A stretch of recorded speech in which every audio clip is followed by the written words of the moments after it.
Quem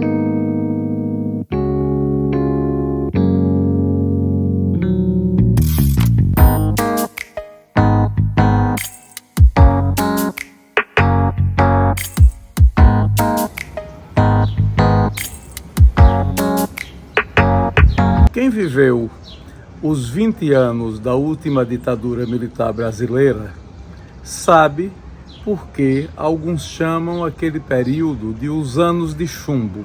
Foi realmente muito difícil viver e exercer a cidadania naquele momento. Alguns profissionais viveram constrangimentos arbitrários na mais absoluta incerteza quanto às suas garantias e às possibilidades jurídicas. Aqui, neste vídeo de memória, um relato do jornalista Luiz Eduardo Costa, que foi retirado da sua casa, no bairro Atalaia, à noite, levado à Capitania dos Portos do estado de Sergipe e constrangido pelo capitão dos portos a ser responsabilizado por um erro em uma manchete do jornal Diário de Aracaju.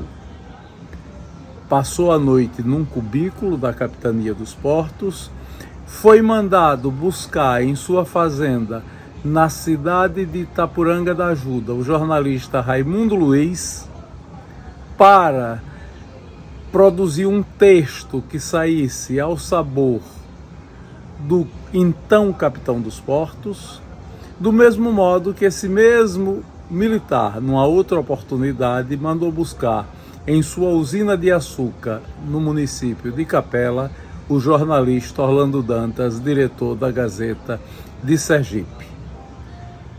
O depoimento de Luiz Eduardo Costa é revelador da dificuldade que viviam todos aqueles que pensavam e se manifestavam nos anos de chumbo em todo o Brasil e também aqui no estado de Sergipe. E aí teve um episódio interessante.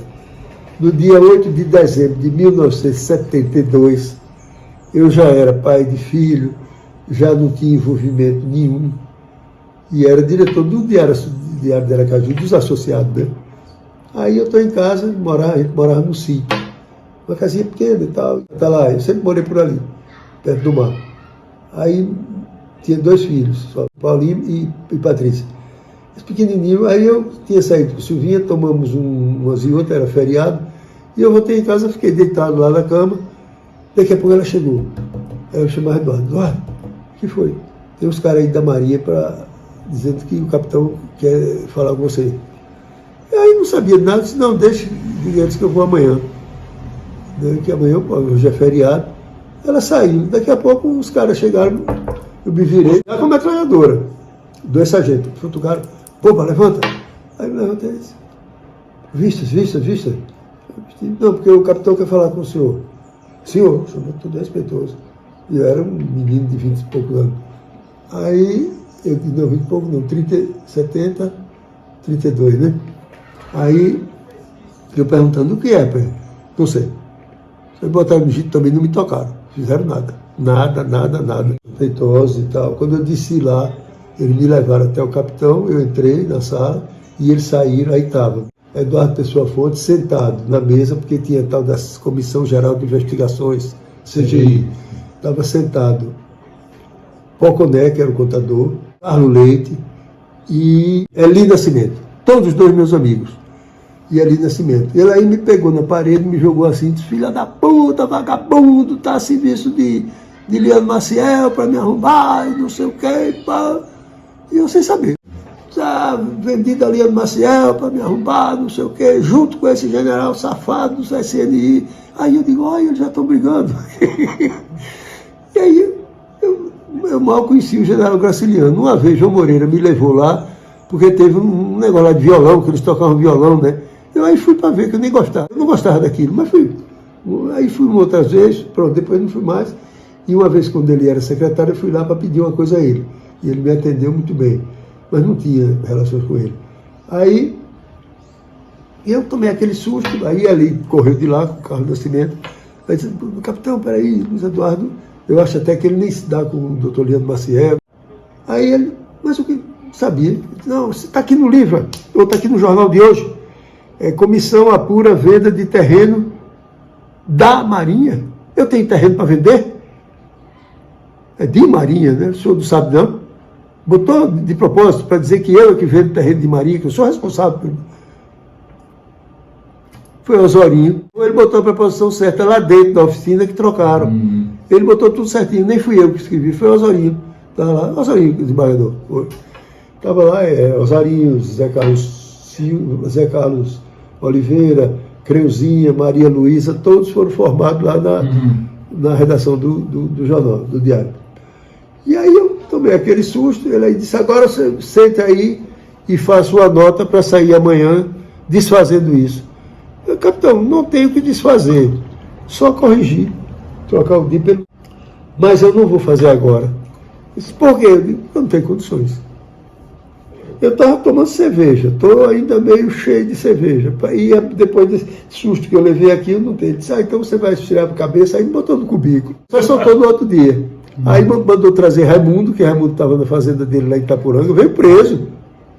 Veio preso também, embora não tenha sofrido esse negócio todo.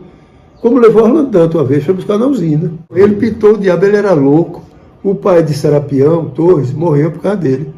Porque ele inventou que o pai de Serapião era agiota, que explorava o povo e não sei o quê, e chamava ele e o velho deu um problema e morreu.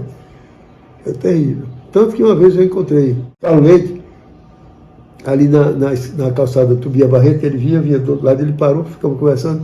Ele disse, rapaz, que coisa, ele parece que era capitão de fragata, eu acho. O capitão Eduardo morreu. Aí eu... Foi mesmo, rapaz? Ele aí contou que ele suicidou-se dentro do arsenal da Marinha, botou uma pistola na boca e tal. Quer dizer, louco, né? E a gente sujeita a isso tudo, porque, por exemplo, eu fui preso, minha mulher não sabia onde eu estava, minha mãe não, porque ninguém disse nada a ela, mas minha mulher ficou doida dentro de casa, sem saber o que fazer. Um habeas corpus, que é habeas corpus? Advogado, qual é advogado? E não tinha habeas corpus. Eu era um camarada assim, cheio de sonhos, né? Então, sonhos assim, um tanto irrealizáveis, sabe?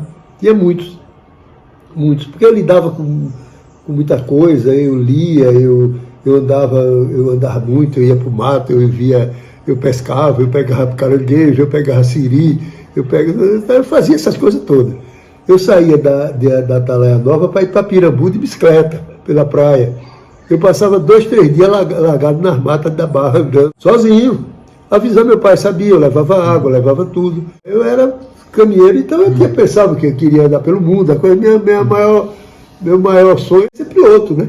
Para ver se andava muito. E peguei, assim, uma necessidade de dominar um avião. Quando eu tinha, nesse período que eu tinha 5, 6 anos, chegou aqui um camarada casado que casou com minha tia, e minha tia, irmã do meu pai, minha tia Marta, e ela veio apresentar. Aí ele era noivo ainda, uma coisa assim. E ele era da aeronáutica, veio fardado e tal, que ele tinha ido para os Estados Unidos para fazer o preparo para ir para a Itália, e nisso a guerra acabou.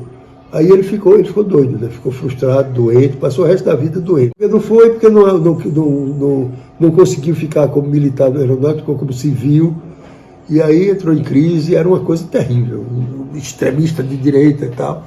Aí ele veio, tinha um avião, ele usou farda durante, eu acho que uns 4 ou 5 anos ainda depois disso, depois que ele veio da escola dos Estados Unidos. Depois botaram ele na burocracia, ou era burocrata fardado, sempre estava na burocracia. Bom, aí tinha um avião lá, um T-6, parado, e ele falou lá, o guarda-campo disse, não, é que veio aqui um cara, um piloto aí da aeronáutica e disse que tinha um problema, um pequeno defeito, deixou ele aí para vir consertar. No aeroclube, era ali. Já tinha uma semana que ele está aí. Ele disse, me dê a chave. Ele fardado, né? Só andava fardado. Aí entrou, aí disse, vem cá, e me botou, passar por cima da asa, entrou atrás, fechou a carlinga e ligou o avião. Agora, antes de ligar, aquele explode que só o diabo, né? Pá, pá, pum, pá, pegou, e ele virou para trás e disse, agora nós vamos para a guerra. Pronto, aí eu entrei em pânico, gritos horríveis, e minha mãe lá vendo do lado de lá, meu pai. Que decolar, rapaz, só ficou ali mesmo. Eu estava com defeito, mas pegava tudo, andava, devia ser algum problema de óleo, qualquer coisa.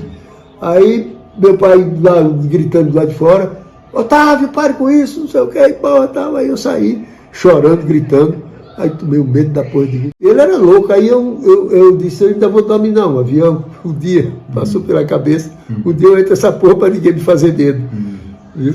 Mas aí ele ficou tão louco que eu ia muito para o Rio. Eu trabalhava, quando eu fiz 18 anos,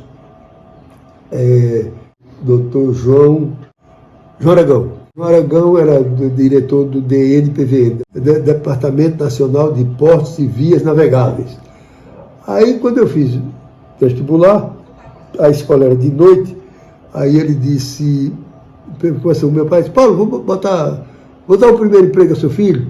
Ele, não, mas ele está lá no jornal já, porque eu já ajudava lá no jornal. Disse, não, mas lá é um expediente só, é só de tarde, de 1 às 5h30, para ele ir. De manhã ele fica lá com você e tal. Aí, tá bom, fui. Então, eu recebi a verba 3. A verba 3 é porque recebia 3 meses. Naquele tempo era um salário mínimo e meio. Só que 3 salários mínimo e meio acumulados, salário mínimo daquela época devia ser 3 ou mais do que é hoje. Aí eu me mandava para o Rio. Meu pai tinha apartamento lá, onde morava minha avó e tudo. Aí eu ficava fazendo aquela farra, a peste toda. Aí eu saía com o Otávio para pescar. Ele tinha barco, a gente ia pescar no mar. Só que ele pescava com aquelas redes não tinha nylon ainda, eram as redes de umas fibras que encharcava muito, ficava pesada. Aí eu disse, olha, Otávio, quando eu vier, eu vou lhe trazer uma linha de ticum, para você mandar fazer a rede. Ele disse, rapaz, eu sei isso. Lá em Sergipe eu digo, tenho. Eu mesmo tenho rede de ticum, porque ela é meio impermeável. Aí passou uns 3, 4 meses, eu voltei. Quando eu bato na porta do apartamento que fui entrando, ele disse, só entra com a linha de ticum que você não me mandou. Que leva nada, ele disse que ia mandar pelo... Só entra com a linha de ticum que você não me trouxe. Aí foi que minha tia veio, Paulo, vem cá, Luiz, vem cá.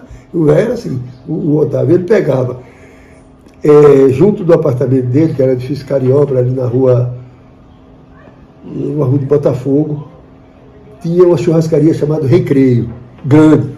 E essa churrascaria ficou abandonada e tinha uma área grande no fundo, onde a pobreza chegou e fez barraco de zinco, uma favela. Ele que fazia, comprava bola de gude e ficava de baleadeira atirando em cima. Tum! Os caras, vai maluco, feio da puta, e ele tum, atirando. Se eu estivesse no avião, eu bombardeava esses filhos da puta.